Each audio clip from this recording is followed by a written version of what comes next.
Okay, so what we are discussing is step 5 are two superposition equations, and those superposition equations are nothing but the joint equilibrium equations are written pertaining to the moments at the joint B and C acting. Moments acting in the original beam is denoted as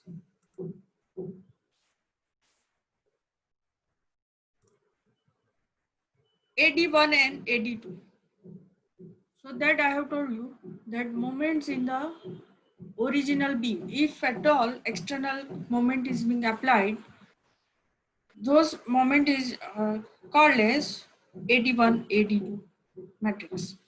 So superposition equation express the fact that actions in the original structure are equal to corresponding actions in the restraint structure. This is in writing whatever we have discussed so far. The superposition equation express the fact that the actions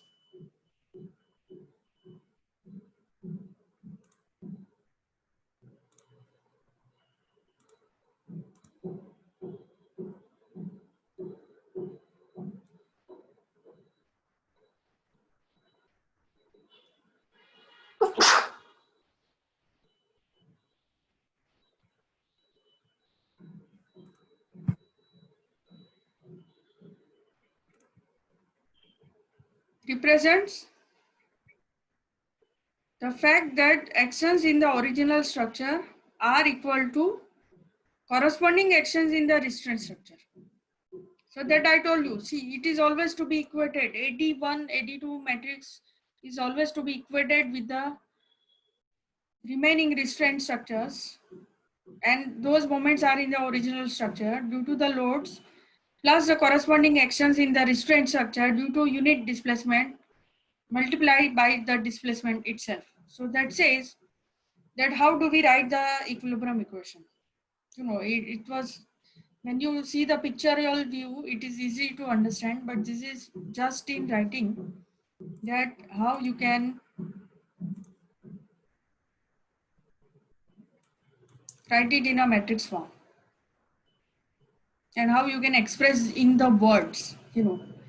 So original structure are equal to corresponding the moments. I see some people are still, please try to join in time.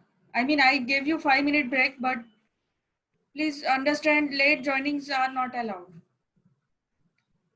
So due to the loads plus the corresponding actions in the restraint structure due to the unit displacement. So three things, if you can check this original whatever writing is there.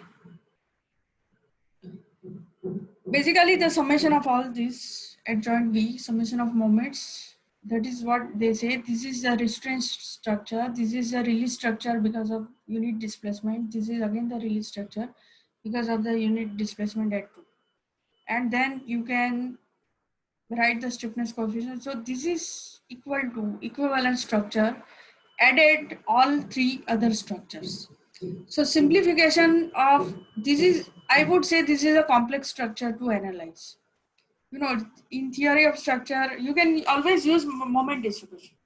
But suppose I am having 10 span and longer spans. It is not practically possible and feasible to solve that example using even slope deflection or moment. You cannot write a general code from that method. But stiffness methods actually allows us to write the generalized program of n by n equations. What we are discussing is for fundamentals, because unless you know this fundamentally, then later on you can solve using computer program, 10 spans, or you can analyze a beam, multi-span beam. But this stiffness method has allowed us to analyze this complex structure, split it into three equivalent structure, analysis of three another structure, and which are simple to analyze. It is just a matter of writing, simple formulas, nothing else. Like I can simply use the table.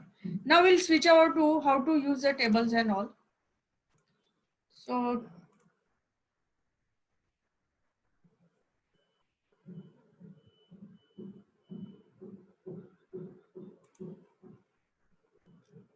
These are the steps we have discussed.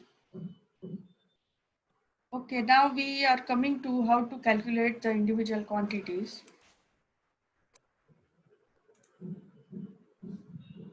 So all of you can see this, right? The same problem, same example, we have applied external moment also, so that you can understand, okay, how to include that moment also. So first step, as I told you, is the restraint structure, and ADL 1, 2 are nothing.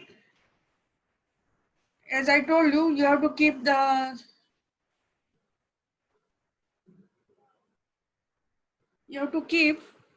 tables in front of you.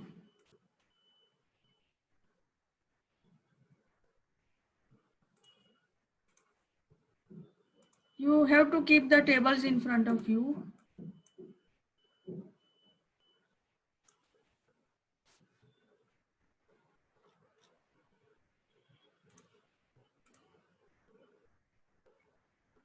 Just give me a second so that I can share the table with you.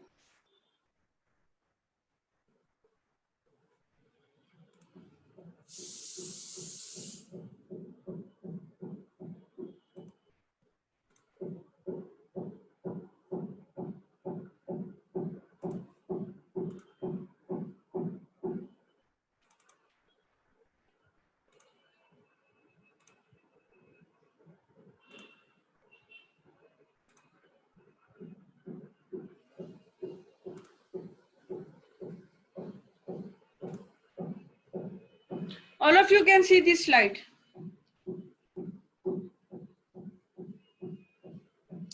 This is the data. You can take the screenshot of this also.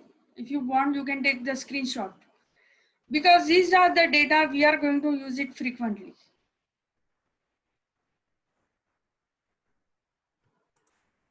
Okay, so fix when you calculate, either it is UDL or it may be concentrated load.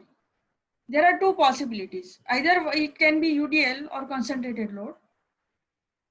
So I have written the specific case. Now suppose there is no UDL but something else, triangular load. That time you have to refer the table given in the back side. These formulas I have taken from the book only directly. Just for the sake of conveniency, I have drawn it, the data which are used frequently. So this is a fixed end beam, and I am interested in getting the moments at the ends, because in restraint structure we are going to calculate the moments at the ends, and you can see here the sign on the right hand side. You can see the moment on the right hand side, MA and MB, and which are applied in anti-clockwise direction. Please understand, this is already given in anti-clockwise direction. So unless and until it is shown that clockwise, I am likely to consider the sign anti-clockwise. Or else you can check here, the MA PAB square by, this is for the unsymmetric beam. When it is symmetric, all of you know it is PL by 8 and turns out to be PL by 8. On the left side, it turns out to be positive PL by 8, and on the right hand side, it turns out to be minus PL by 8. And MB is given, MA formula is given. Suppose non-symmetric loading is being applied, value of A and B is different, you can calculate, you have to calculate actually.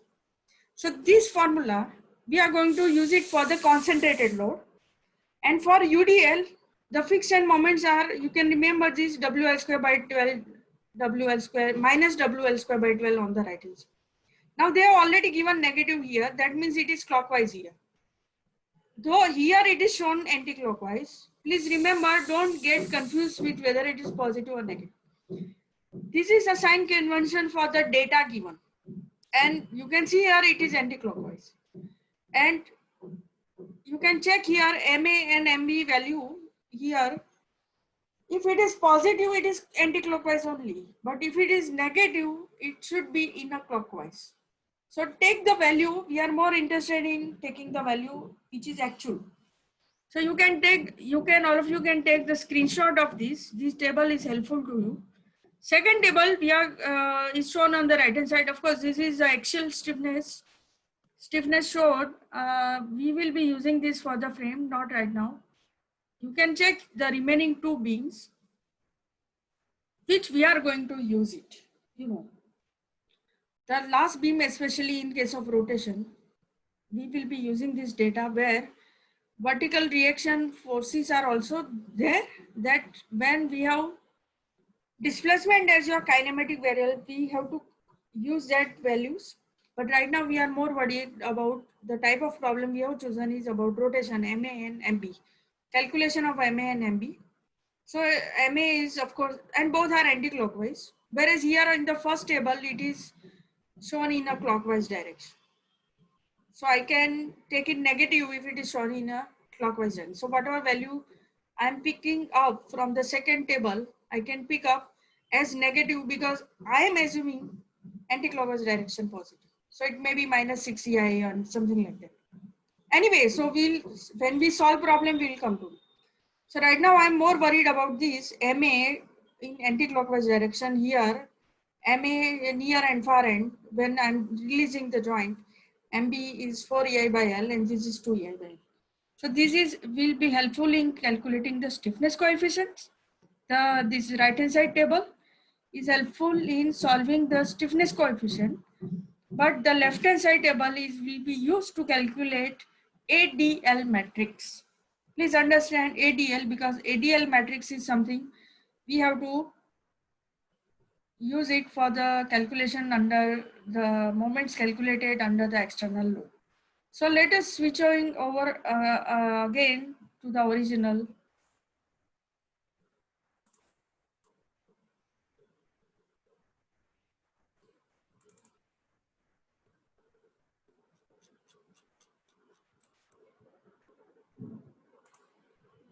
Okay, so what we are discussing is this.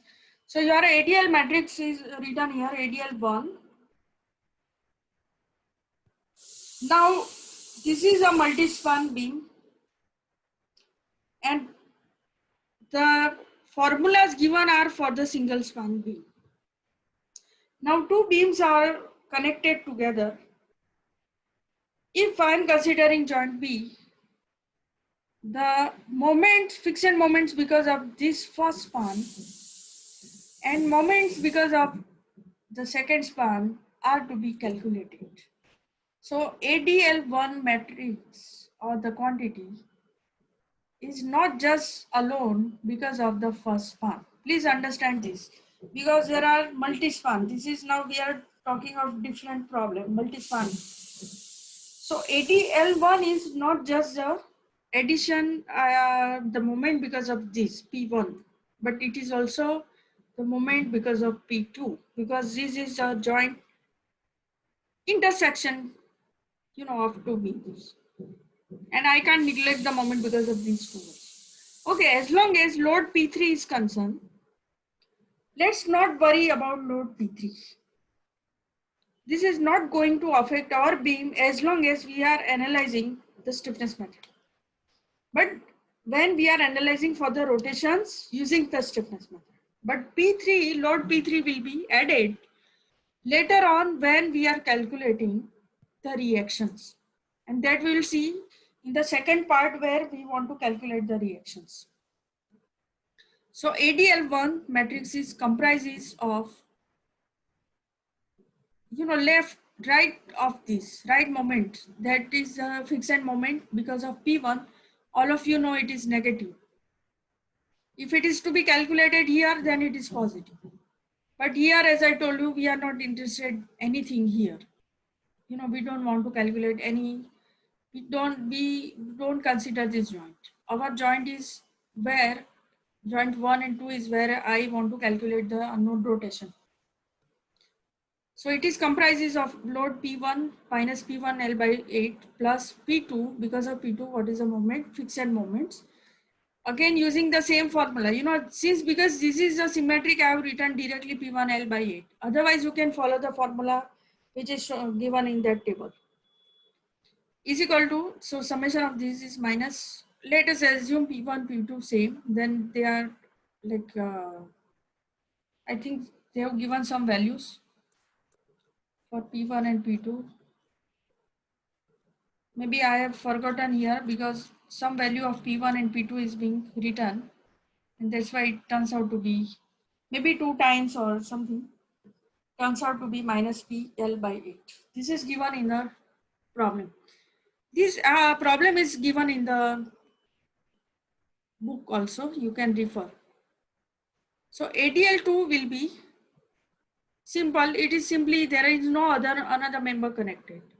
So it is simply because of P2, I can write minus P2L by 8. And since this is on the right hand side, it is in clockwise direction.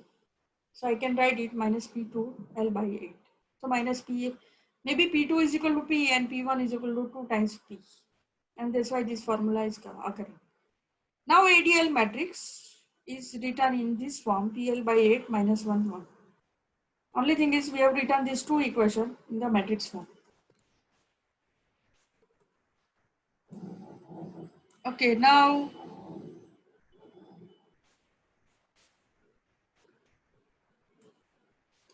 calculating stiffness coefficients. So calculation of joint stiffness through the use of member stiffness. Now joint stiffness through the use of member stiffness, meaning suppose there are two members connected, we will be calculating joint stiffness from the individual member. You know, member, this is called single span is called member stiffness. But if it is multi-span, we have to add several members and calculate stiffness coefficients accordingly. So S11 is, everyone knows for span AB, single span, it is 4EI by L. Just now we have seen in the data also. But when the beam is rotated through unit angle at joint B, you know, span AB as well as span BC, both rotates and joint unit angle at B, a moment is developed at B because of rotation of end members AB and BC both. So you can check here when I release the joint first time, my diagram is something like this. And because of the stiffness coefficient, because generated in the first span as well as in the second span, but theta B is same. Theta B cannot be different. I am again repeating. This is a continuity of the joint rotation. Theta B is same. It cannot be different for two different beams. Otherwise, there is no continuity. These two beams are separated. There is no continuity. Unit rotation applied here, unit rotation applied here, same value. It is the same joint rotating, single joint rotating, but the stiffness produces because of these two members. And then we are going to add this S11 is 4EI by L plus 4EI by L. So first is because of span AB and second is because of span BC. So I hope all of you have understood how to calculate S11. If any doubt here, please let me know.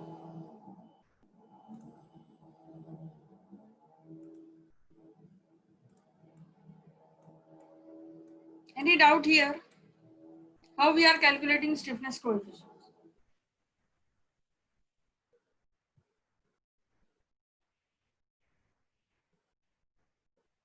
Have you understood?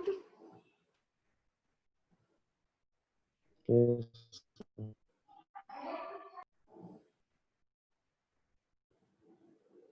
Have you understood? Yes or no? Yes, madam. Yes. Okay.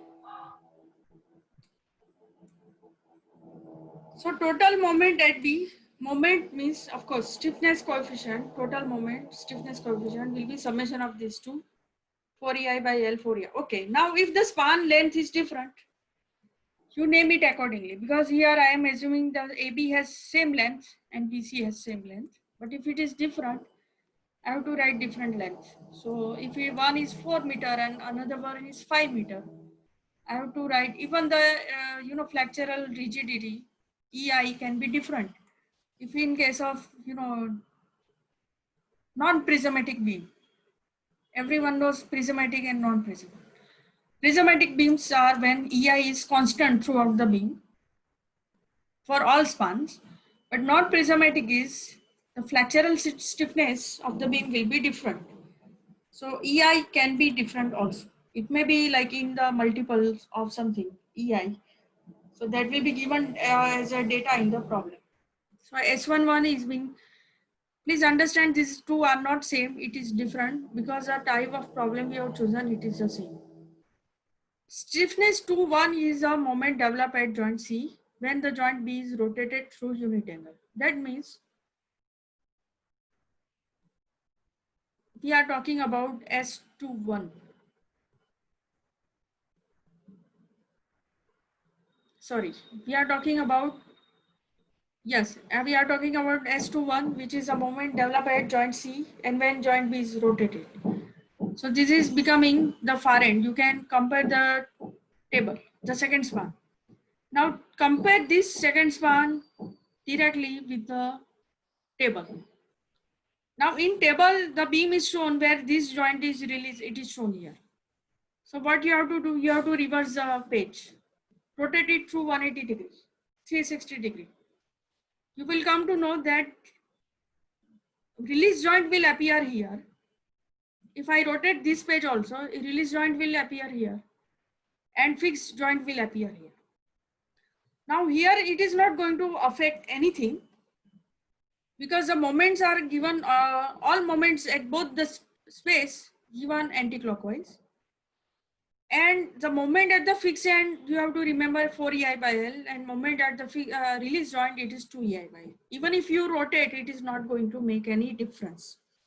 But it is definitely going to make a difference when you are calculating reactions and you are calculating vertical forces. So please make habit of what exactly appears in your table also. You have to rotate this and that exactly the same figure, like this left side figure will be appear. If I rotate this for the second span, and that's how I can write S21. I can show you that in that table. So what I'm trying to say is here, this is a beam. All of you can see this is a beam. And you can rotate this to exactly have the image which I am having in my example. You can rotate this and then I can get the fixed support on the right hand side. Just like this is a fixed support on the right hand side. But in the data it was on the left hand side. You can rotate it and just check the values. Now again I am repeating, as long as we are calculating moments, it is not going to affect. As long as we are going to calculate, write the value of 4 EI into a fixed end and far end, it's the same. It is given in the anti-clockwise direction, it is the same. But when you calculate reaction, it is going to affect. So here I am writing directly, since it is a fixed end, far end, fixed end, I would not say far end, it is written for the fixed end. Far end for this end is this. But for fixed support, everyone knows it should be 2 EI by L.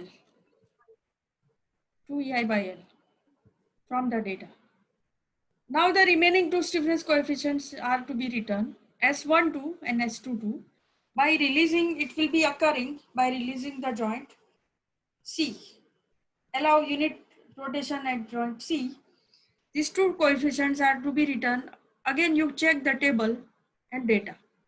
Now, which is near and far, it depends on which quantity we are going to write. So for S12, S22 is far end. S2T is far end doesn't mean I am going to write 2 EI by L for that. Please understand. Far end will always be like fixed end. I mean, it depends how your diagram looks. Fixed end can never have the quantity 4 EI by L because fixed end is considered always at far end But when I am writing S12, I can't, of course, the far end will be S22, but it is not, the value cannot be 2EI by L. So please understand this, when release joint, the quantity for the release joint, moment for the release joint, that is S22 will always be 4EI by L. And from the table, so I suggest rather than, defining near end and far end, you have to look into the data for getting the correct value. Otherwise, if you remember that way, okay, far end is always 2EI by L, not that way. But of course, as a terminology, you can write here, you can see. Joint C is the far end of the member stiffness coefficient.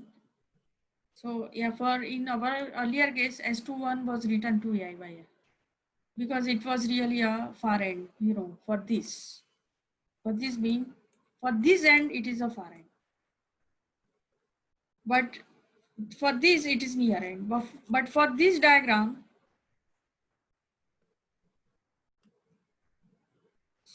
so one thing you can remember that near end is always 4EI by L and near end is defined. So when you write S22, release joint, near end is defined as a release joint. The stiffness coefficient S12 and S22 are shown below. The first of this is equal to 2EI by L since it is action of the far end. So far end for this is this action of the far end. They are calling far end, but then I told you this is not considered as a fix because there is a released, this is released of the member BC while the later is equal to 4EI by L since it is the near end of the member.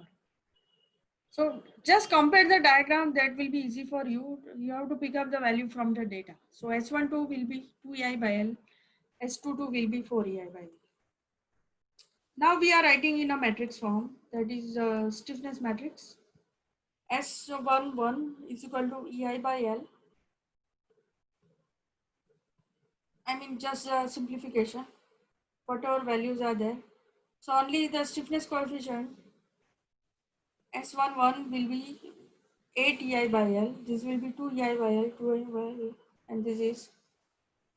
Now, can you see not always it is happening. In this case, the stiffness method, but it is symmetric matrix. You get symmetric matrix. The off diagonal members are same. These two are the off diagonal members.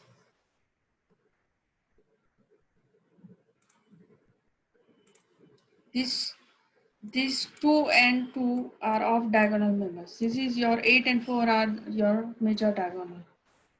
Major diagonal members, off diagonal members are same, then matrix is symmetric.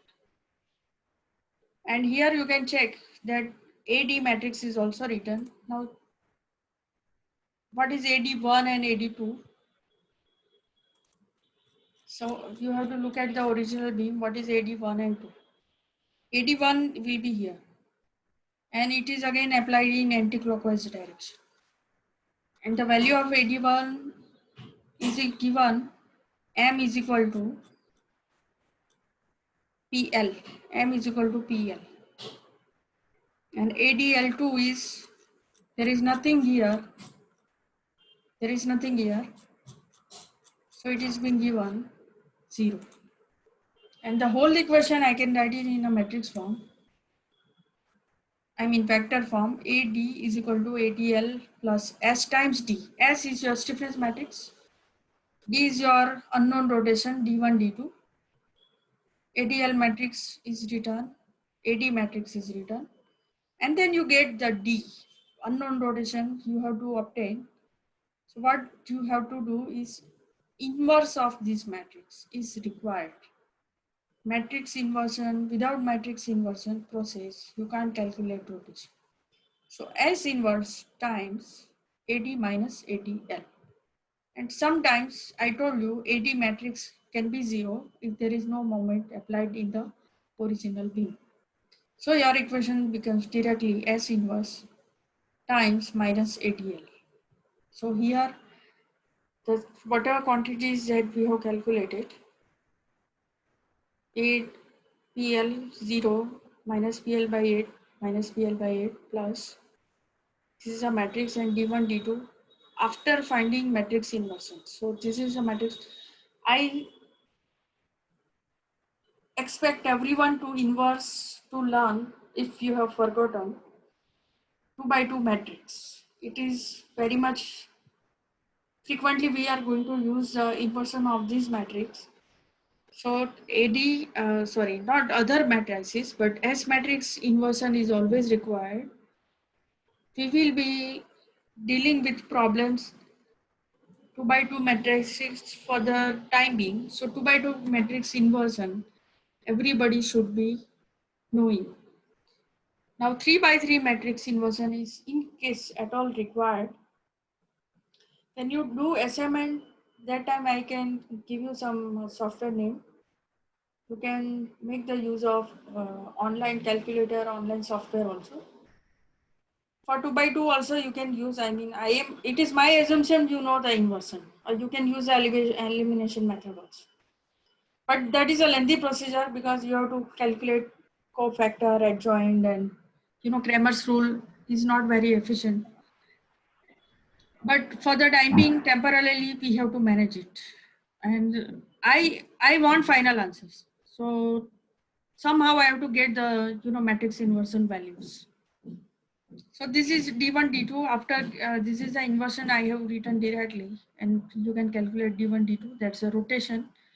PL square by 112 EI 17 and minus PL square by 112 EI is your rotation at, this is rotation at B and rotation. So stiffness method helped us in getting the rotations. So anyone has any confusion here or anything that I can give you? For example, for example, I want everyone calculate the practice problem here. If any problem, anything, just let me know.